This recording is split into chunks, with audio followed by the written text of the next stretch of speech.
हैं। श्री सनकादि जी श्री नारद जी से कह रहे हैं कि संसार में भगवान का नाम ही एकमात्र ऐसा धन है जो जीव के जन्म जन्मांतर उसके साथ रहने वाला है। और वही बात संसार में रहने वाले समस्त संत महापुरुषों ने कही है। श्री कबीर दास जी ने भी कह दिया है कि कबीरा सब जग निर्धन, धनवंता नहीं कोई, धनवंता सोई जानिए जाके राम नाम धन होए। संसार में भगवान का नाम ही वास्तव में हमारी असली कमाई है, वही हमारा असली धन है। तो कथा के माध्यम से, कीर्तन के माध्यम से, सेवा के माध्यम से इस धन को ज़्यादा से ज़्यादा कमाने का आप लोग प्रयास करें, क्योंकि यही धन वास्तव में आपके जीवन में काम आने वाला है। तो सनकादियों ने कहा कि भैया नारद, तुम्हारे पास ऐसा क्या था जो चला गया? इतने दुखी हो रहे हो, इतने परेशान हो रहे हो, क्या बात है? नोचितम वद कारणम, तुम्हारे मुंह लटकाने का मतलब क्या है, कारण क्या है? तो श्री नारद जी ने फिर हाथ जोड़ करके निवेदन किया, बोले महाराज यदि आप कारण जानना चाहते हैं तो कारण सुनिए। कारण ये है कि आकाश मंडल में घूमते घूमते एक बार मेरा मन भर गया, तो मेरे मन में आया कि यार आकाश मंडल में तो हम विचरण करते ही रहते हैं, क्यों न मृत्यु लोक में जाकर के विचरण किया जाए, क्यों न मृत्यु लोक में जाकर के आनंद लिया जाए। देखें तो सही कि वहाँ के घर गृहस्थी लोग क्या करते हैं, कैसे रहते हैं। क्योंकि एक नई जगह जाने का और रहने का, खाने पीने का एक अलग ही आनंद है। तो नारद जी का भी मन किया कि चलो मृत्यु लोक में घूम करके आए, वहाँ देख करके आए कि आखिरकार मृत्यु लोक का कैसा आनंद है। तो आनंद लेने के लिए, शांति लेने के लिए श्री नारद जी आकाश मंडल को छोड़ करके और फिर मृत्यु लोक में आए। और मृत्यु लोक में आकर के नारद जी ने देखा तो जैसे ही किसी सदगृहस्थ के घर में द्वार पर खड़े होकर के देखा तो पति पत्नी में आपस में लड़ाई झगड़ा चल रहा था, तू तू मैं हो रही थी और मार पिटाई की नौबत आ गई थी। तो नारद जी दूर से ही देख करके और आश्चर्यचकित हो गए। बोले भैया यहाँ तो बहुत मारा मारी है। खैर कोई बात नहीं, यहाँ तो लाखों करोड़ों घर हैं, तो हो सकता है कि इस घर में मारपीट हो रही हो, कलेश हो रहा हो, दूसरे घर में सुख शांति हो। तो श्री नारद जी दूसरे घर में जा कर के देखते हैं तो वहाँ किसी दूसरे प्रकार का कलेश है। फिर तीसरे घर में जा कर के देखते हैं तो वहाँ कोई और ही झंझट नजर आता है। क्योंकि संसार में वास्तव में सुखी कोई नहीं है, चाहे वो कितना भी अमीर हो और चाहे कितना भी गरीब हो, सबकी अपनी अपनी अलग अलग समस्याएं हैं, सब अपनी अपनी समस्याओं से जूझ रहे हैं। तो नारद जी ने चारों तरफ संसार में घूम घूम करके देख लिया, लेकिन नारद जी को इस संपूर्ण मृत्यु लोक में कहीं भी शांति नहीं मिली, कहीं भी संतोष नहीं मिला, कहीं भी सुख नहीं मिला। तो फिर नारद जी ने सोचा कि भाई घर गृहस्थी वाले मामले में सुख नहीं है, शांति नहीं है, संतोष नहीं है, तो फिर क्या किया जाए। तो नारद जी ने सोचा कि अब तीर्थों का भ्रमण किया जाए, क्योंकि तीर्थों में साधु संत रहते हैं, भगवान के बड़े बड़े मंदिर बने होते हैं, वहाँ हजारों लाखों लोग अपने जीवन को धन्य बनाने के लिए जाते हैं, तो तीर्थों में जाना चाहिए।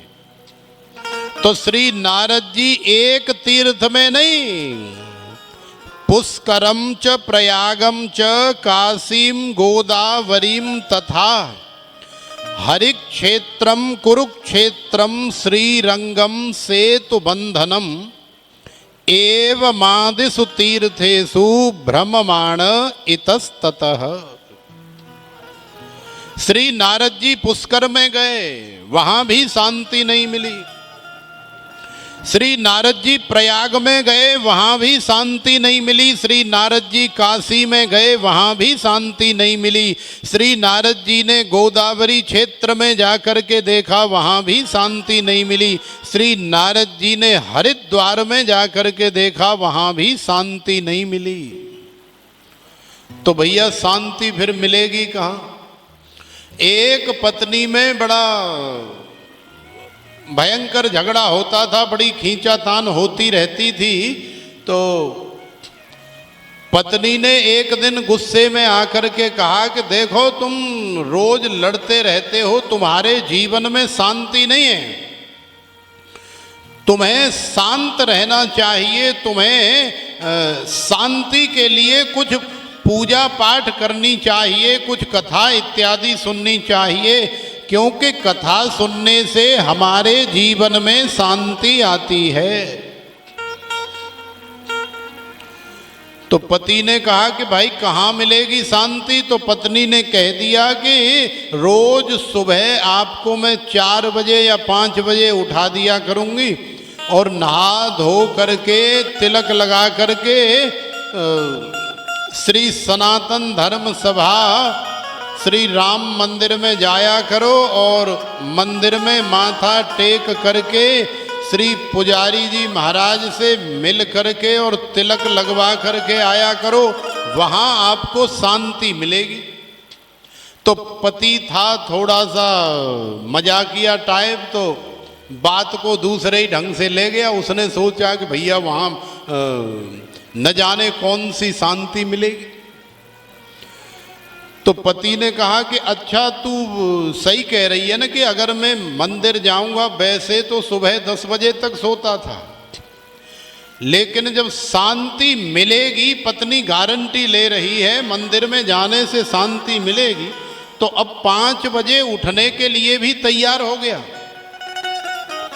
आज 5 बजे उठ गया, नहा धो लिया और पत्नी से बार बार कह रहा है कि तू सही कह रही है ना, मैं वहाँ सनातन धर्म सभा श्री राम मंदिर में पुजारी जी के पास जाऊंगा तो शांति मिलेगी। अरे मैं सही कह रही हूँ, आप जाओ तो सही, 100% आपको वहाँ शांति मिलेगी। बोले अच्छा भगवान, तो फिर हम जा रहे हैं। तो पति देव चल दिए। तो देखो अब जैसे ही वो चल करके मंदिर के गेट पे आया, तो मंदिर के गेट पे एक शांति नाम की कोई मैया मिल गई और उसके साथ में 2 घंटे उसने मूड़ मारा। 2 घंटे मूड़ मारने के बाद मंदिर में अंदर तो आया नहीं, भगवान को प्रणाम तो किया नहीं, पूज्य पुजारी जी से तो मिला नहीं और बाहर से ही बाहर चला गया। तो घरवाली ने पूछा कि आज कैसा रहा, जाए दर्शन कर आए, शांति मिली कि नहीं मिली? तो पति कह रहा है अरे भगवान, यदि तू 2-4 साल पहले ही मुझे बता देती कि मंदिर जाने से शांति मिलती है, सच में मुझे इतनी शांति मिली कि 2 घंटा मंदिर के गेट पे कब निकल गए, शांति से मूड मारते मारते मुझे पता ही नहीं लगा। ऐसी शांति यदि मंदिर जाने से मिलती है तो मैं तो उस शांति को न जाने कब का ले लेता। तो देखो यदि ऐसी शांति चाहिए तो ऐसी शांति तो आपको हर जगह मिल जाएगी, लेकिन जिस शांति की तलाश हमारे श्री नारद जी कर रहे हैं वो इस मृत्यु लोक में श्री नारद जी को नहीं मिल रही है और जगह जगह तलाश कर रहे हैं कि हरिद्वार में जाके शांति मिल जाए, श्रीरंग में जाके शांति मिल जाए, कुरुक्षेत्र में जाके शांति मिल जाए, सेतु बंध रामेश्वर में जाके शांति मिल जाए, लेकिन कहीं भी शांति नहीं मिल रही है। तो फिर आखिरकार नारद जी ने सोचा कि चलो यार, हम जहाँ से आए हैं वहीं चलो, यहाँ मृत्यु लोक में कहीं शांति भांति नहीं है। लेकिन मन में एक बात और आ गई श्री नारद जी के। श्री नारद जी ने सोचा कि भाई, भगवान श्री हरि का जब अवतार हुआ था तो भगवान श्री हरि ने कन्हैया बन करके इस ब्रजमंडल में लीलाएं करी। इस ब्रजमंडल में यमुना जी के किनारे भगवान श्री हरि ने लीला करी है और मैं भगवान श्री हरि का दास हूँ। और वो ब्रजमंडल जो है इस धराधाम पर ही है, इस मृत्यु लोक में ही है। तो क्यों न जाते जाते कम से कम उस ब्रजमंडल के दर्शन तो मैं करते हुए जाऊं। तो श्री नारद जी ने सोचा कि चलो ब्रजमंडल के दर्शन कर लेते हैं और बाद में अपने चले जाएंगे अपने आकाश मंडल में जहां से हम आए हैं। तो देखो, श्री नारद जी ब्रजमंडल में आए और ब्रजमंडल में श्री धाम वृंदावन चूंकि बहुत विशेष है, श्री रमण रेती धाम भी विशेष है, क्योंकि वहाँ भगवान ने बाल्यावस्था में क्रीडाएं की हैं। लेकिन श्रीधाम वृंदावन तो बहुत विशेष है, जहाँ भगवान ने रासलीला संपन्न की और संपूर्ण त्रिलोकी को रस प्रदान करने के लिए भगवान ने रस की वृष्टि करी। तो श्री नारद जी श्रीधाम वृंदावन में गए तो नारद जी का मन हुआ कि वृंदावन में आए हैं तो चलो यमुना जी का आचमन कर लिया जाए। तो देखो, श्री नारद जी यमुना जी का आचमन करने के लिए गए तो श्री नारद जी ने एक आश्चर्य देखा। श्री नारद जी ने क्या आश्चर्य देखा? तत्राश्चर्यं मया दृष्टम श्रूयतां तन्मुनीश्वरा एका तु तरुणी तत्र निषणा खिन्न मानसा। तो देखो, श्री नारद जी ने एक आश्चर्य देखा कि एक युवती जो लगभग 22 साल की है और पालती मार करके बैठी है श्री यमुना जी के किनारे, उसकी गोद में दो बूढ़े सिर रख करके लेटे हुए हैं। एक की उम्र लगभग 60 वर्ष की है और दूसरे की उम्र लगभग 65 वर्ष की है। अब आश्चर्य तो इसलिए है कि 22 वर्ष की कन्या और दो बुढ़े गोद में सिर रख के लेटे हैं, तो आश्चर्य तो है ही भाई, बात क्या है। श्री नारद जी ने सोचा कि चलो जाकर के पूछते हैं, जाकर के देखते हैं आखिर बात क्या है, हो क्या रहा है, ये युवती इतना रुदन क्यों कर रही है, हाय हाय बेचारी विलाप कर रही है। संतों का हृदय तो वैसे ही बड़ा दयालु होता है। संत हृदय नवनीत समाना, कहा कविन्न पर कहि न जाना, निज परताप द्रवहि नवनीता, पर दुख द्रवहि संत सुपुनीता। देखो, ऐसा कवियों ने कहा है कि संतों का जो हृदय होता है वो बड़ा ही मक्खन के जैसा होता है, माने बड़ा ही कोमल होता है। लेकिन हमारे श्री गोस्वामी तुलसीदास जी महाराज तो इससे भी आगे निकल गए। श्री तुलसीदास जी कह रहे हैं कि कहा कबिन्न पर कहि न जाना, माने कवियों ने ऐसा कहा तो है लेकिन कवियों को कहना नहीं आया, क्योंकि संतों का हृदय मक्खन के समान नहीं, मक्खन से भी बहुत आगे होता है, मक्खन से भी बहुत ऊपर होता है। क्यों? प्रमाणित करके दिखाया। देखो मक्खन को आपके सुख से, आपके दुख से, आपके निजी जीवन से कोई लेना देना नहीं है। भाई मक्खन तो एक वस्तु है, एक पदार्थ है। कटोरी में मक्खन भर के ले आओ, यदि फ्रीज में रख दोगे तो जम करके पत्थर बन जाएगा, सिर में मारोगे तो सिर फाड़ देगा। और यदि फ्रीज से बाहर निकाल करके रख दोगे तो गर्मी से, धूप से, ताप से तप करके पिघल करके बाहर बह जाएगा। आप सुखी हो या दुखी हो, इस बात से मक्खन को किसी प्रकार का कोई लेना देना नहीं है। तो देखो, निज परताप द्रवहि नवनीता, पर दुख द्रवहि संत सुपुनीता। श्री तुलसीदास जी कह रहे हैं कि मक्खन तो अपने निजी ताप के कारण ही द्रवीभूत होता है और सर्दी लगने पर जम जाता है, लेकिन संतों का हृदय ऐसा होता है कि उनके अपने निजी जीवन में चाहे कितने भी कष्ट आ जाएं, संत लोग कभी व्यथित नहीं होते, कभी भी द्रवीभूत हो करके हाय हाय नहीं करते, परेशान नहीं होते। और यदि कोई सामने वाला दुखी आ जाए तो संत उसका दुख देख करके द्रवीभूत हो जाते हैं। इसलिए संतों का जो हृदय होता है वो मक्खन से भी बहुत आगे का होता है। मक्खन से भी 100 गुना कल्पना करो कि इतना दयालु और कृपालु हृदय होता है संत का।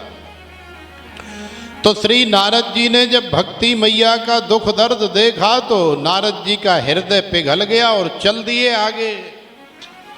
नारद जी ने आगे जाकर के देखा तो बहुत सारी माताओं का समूह दिखाई दिया।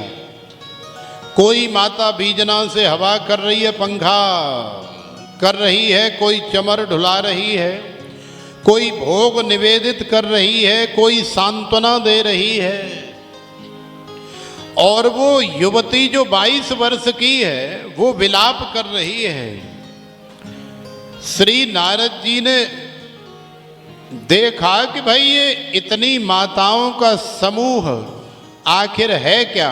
तो श्री नारद जी ने देखा कि ये कोई साधारण माता नहीं है, ये कोई साधारण नारियां नहीं है। अरे कोई गंगा है, कोई यमुना है, कोई कावेरी है, कोई गोदावरी है, कोई सरयू है। समस्त देव नदियां आकर के और समस्त देवांगनाएं आकर के सेवा में लगी हुई हैं। तो आखिरकार ये युवती कौन है। तो देखो, ये युवती कोई और नहीं है, ये युवती है भक्ति महारानी। तो भक्ति महारानी रुदन क्यों कर रही है, विलाप क्यों कर रही है, कारण क्या है। कारण ये है कि भक्ति महारानी द्रविड़ देश से अपने घर से निकल करके चली। तो भक्ति महारानी ने सोचा कि मैं अपने गोविंद की, अपने प्यारे प्रभु की भक्ति का सारे संसार में विस्तार करूं।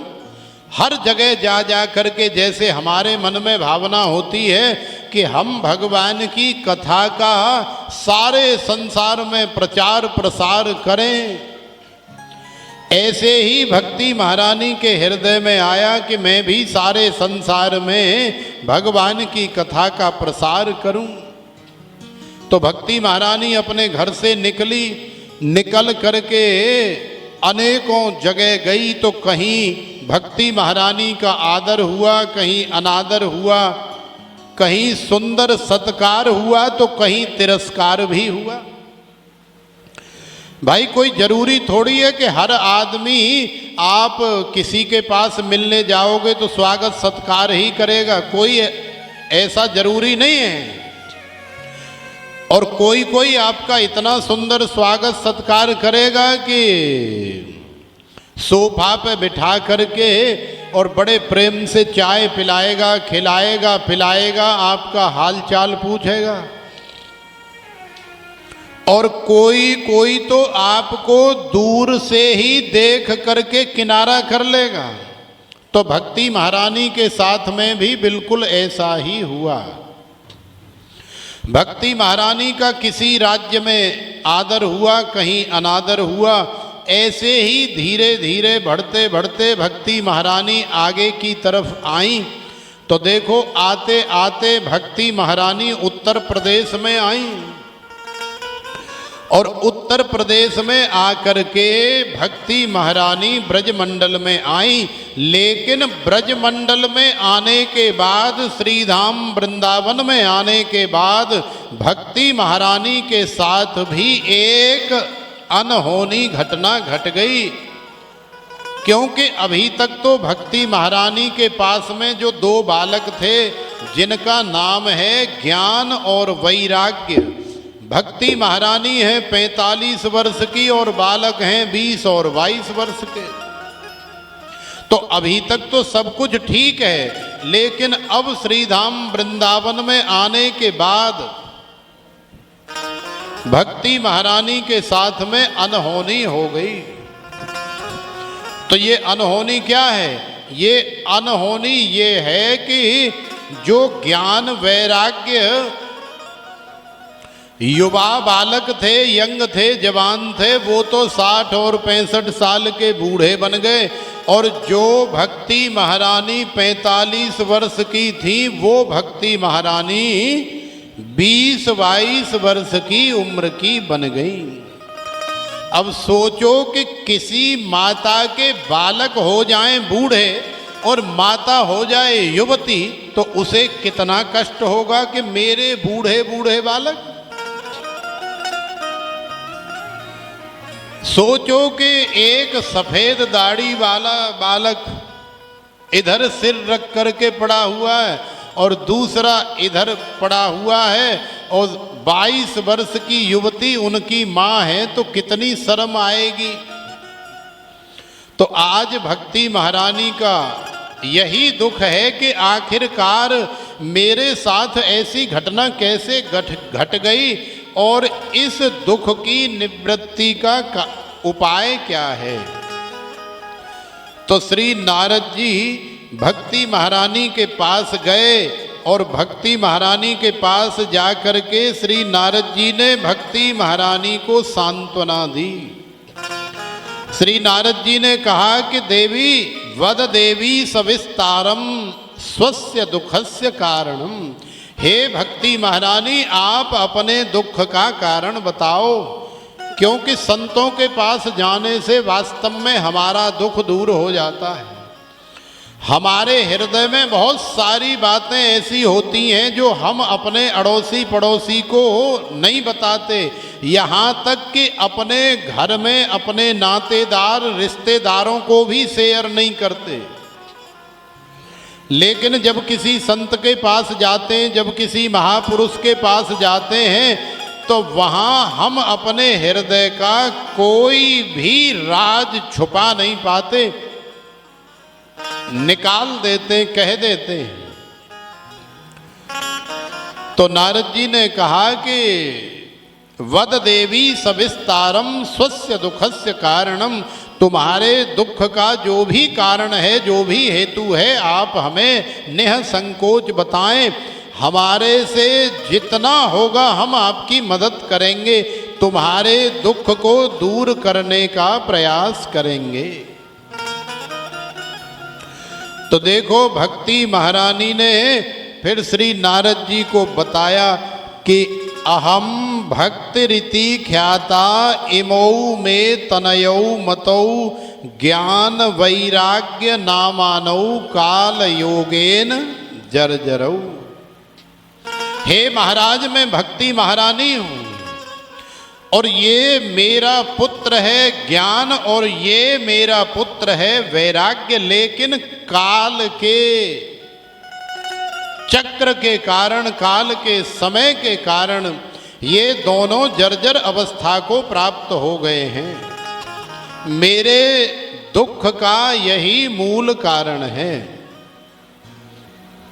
अब आप सोचो और विचार करो कि भक्ति महारानी सारी दुनिया में डोले आई। वहाँ तो बालक बूढ़े नहीं हुए, लेकिन श्रीधाम वृंदावन में आने के बाद और ब्रजभूमि में आने के बाद युवा बालक बूढ़े हो गए।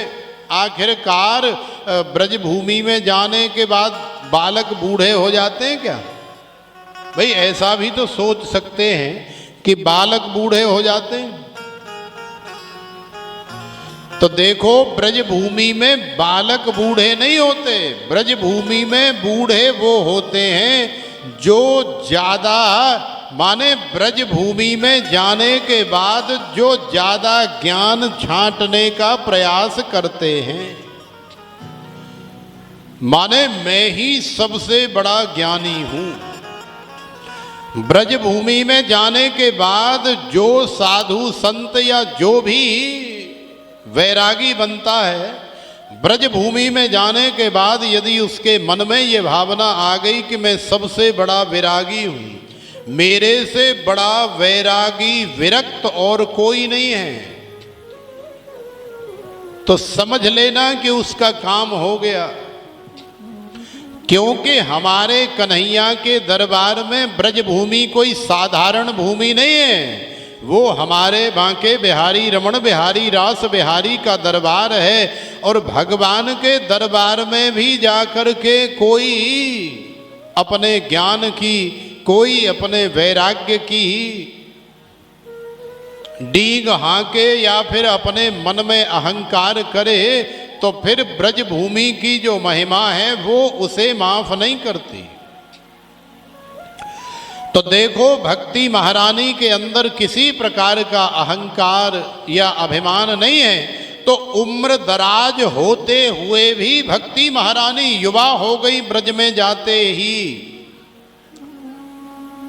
60 साल की मैया ब्रज में चली जाए तो ब्रज में पहुंचते ही वहां के परमाणु स्पर्श करते ही युवा हो जाती है, वो परिक्रमा करने लग जाती है। जो माता अपने घर में या अपने शहर में 1 किलोमीटर भी पैदल चलने में कतराती है, वो ब्रजभूमि में जाकर के 20-20 किलोमीटर प्रतिदिन चलती है। तो सोचो, इतनी सामर्थ्य, इतनी शक्ति, इतनी पावर आखिरकार उस 60 साल की मैया के अंदर आई कहां से? तो ये भगवान ही प्रदान करते हैं, ये ब्रजभूमि ही प्रदान करती है, ये हमारी किशोरी श्री राधिका रानी ही प्रदान करती है। ऐसी अद्भुत महिमा है ब्रजभूमि की और श्रीधाम वृंदावन की। तो देखो, ब्रजभूमि में जाओ तो किसी प्रकार का अपने मन में कोई अहंकार नहीं करना। भले ही आपके अंदर बहुत क्वालिटी है, बहुत गुण है, बहुत कुछ है, लेकिन ब्रजभूमि में जाओ, श्रीधाम वृंदावन में जाओ तो एकदम सीधे साधे भोले भाले भगत बन जाओ, तो भगवान बड़े प्रसन्न होंगे। बांके बिहारी आपको बड़ा आशीर्वाद देंगे, बड़े प्रेम से ब्रजभूमि का दर्शन कराएंगे। लेकिन ज्ञान ने अहंकार किया तो ज्ञान का क्या हस्र हुआ, वैराग्य ने अहंकार किया तो वैराग्य क्या क्या हस्र हुआ, हम लोग देख ही रहे हैं। तो भक्ति महारानी कह रही है कि हे श्री नारद जी, मेरा तो यही दुख है कि मेरे बालक पहले जैसी अवस्था में पुनः लौट करके आ जाएं, पहले जैसे युवा बालक हो जाएं। तो श्री नारद जी ने बताया कि देखो भक्ति महारानी, देखो मैया, इसमें तुम्हारा कोई कसूर नहीं है, काल का भी कोई कसूर नहीं है, ये तो हमारे श्रीधाम वृंदावन की या ब्रज की ही ऐसी महिमा है। क्योंकि वृंदावनम पुनः प्राप्य नवीनेव स्वरूपिणी जाता हम युवती सम्यक प्रेष्ठ रूपा तो सांप्रतम। वृंदावन की ही ऐसी महिमा है कि वृंदावन में जाने के बाद बूढ़ा जवान हो जाता है, यदि मन में शुद्ध और सात्विक अहंकार से रहित भाव हो तो। कितने बड़े बूढ़े रमण रेती में जाकर के लोट लगाते हैं, आनंद के साथ श्री गिरिराज महाराज की परिक्रमा करते हैं, श्री धाम वृंदावन की परिक्रमा करते हैं। आखिरकार इतनी सामर्थ्य आती कहाँ से है? तो देखो ये ब्रज की महिमा है, ब्रज भूमि उन्हें इतनी सामर्थ्य प्रदान करती है। तो हमारे साथ में कौन कौन चलना चाहेगी ब्रज भूमि में और श्री धाम वृंदावन में, यदि हम यहीं बैठे बैठे आपको ले जाना चाहें तो?